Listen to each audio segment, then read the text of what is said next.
ចាថ្ងៃនេះមកស្លម្ជូរគ្រឿងត្រីប្រាបងប្អូនមើលម្ដងហើយឥឡូវថាបានជូរគ្រឿងត្រីប្រាខ្ញុំមកច្រូតត្រកួន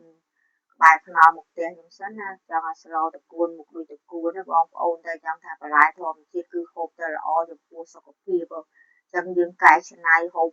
ស្លម្ជូរត្រកួនឆាត្រកួនស្រុះត្រកួនទឹកអីក៏ត្រកួនណាបងប្អូនយើងទោះបីថាយើងពេលខ្លះយើង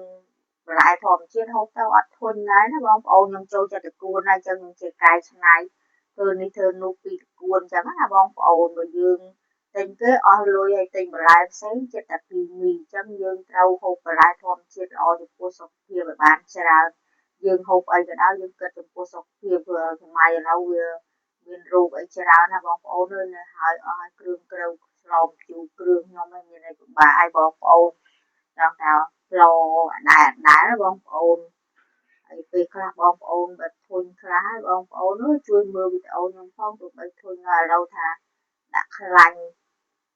ឆាប្រហុកឆាអីឲ្យឈ្ងុយអញ្ចឹងណាបងប្អូនជាមួយគ្រឿងស្លម្ជូរគ្រឿងយើងដាំទឹកអត់ឈ្ងុយទេបងប្អូនដល់យើងអាលីងគ្រឿងអាលីងអីប្រហុកអីហ្នឹងអាលីងឲ្យខ្លាំងកុំឲ្យវាឆ្អុយប្រហុកពេកណាបងប្អូនឥឡូវតែដាក់នេះហើយឥឡូវយើងដាក់គ្រឿងចូលលីងវាឲ្យឈ្ងុយណាបន្ទាប់មកដាក់ស្ករប៊ីចេងអំបិលទឹកត្រីតិចតិចអីកុំឲ្យវានេះខ្លោចបងប្អូនហើយចង់ថាយើងស្លម្ជូរអញ្ចឹង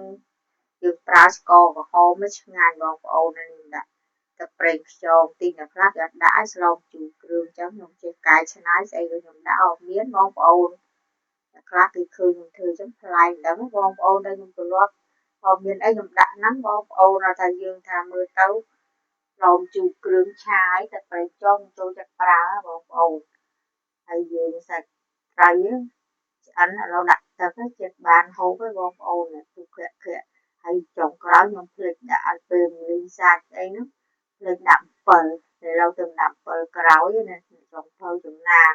ព្រោះយូរទៅភ្លេចភ្លាំងឥឡូវឆាប់ភ្លេចហ្នឹងមែនពេលផ្សេងដូចខ្ញុំហ្មងអ្នកប៉ិនភ្លេចបងប្អូនអ្នកស្លចុងភៅចំណានជួយឆ្ងាញ់ឥឡូវឆ្អិនឲ្យមើលម្ដងបងប្អូនចង់ថាត្រីប្រាខ្លាញ់ងើមឥឡូវដាក់ម្ទេសវាញិចម្ទេសហឹរដល់ឲ្យឆ្ងាញ់បងប្អូនអើយមានកង់ត្រីប៉ុណ្ណាណីឥឡូវមកហូបបាយអត់សូវចេះហឹរដាក់ម្ទេសនងឲ្យបងប្អូនច្រក់ទឹកមាត់ចឹងណាបងប្អូនចង់ថាយើងអត់ចេះហូបដែរឥឡូវញិចម្ទេសហឹរបន្តិចឲ្យឆ្ងាញ់ណាបងប្អូនរៀនហូបម្ទេសតិចតិចឲ្យហឹរទៅបានអាម្លខ្លះมันឆ្ងាញ់ឲ្យយើងបានញិចម្ទេសឆ្ងាញ់ណាបងប្អូនឥឡូវហូបបាយអស់មួយចានលីងអូយបងប្អូនឆ្ងាញ់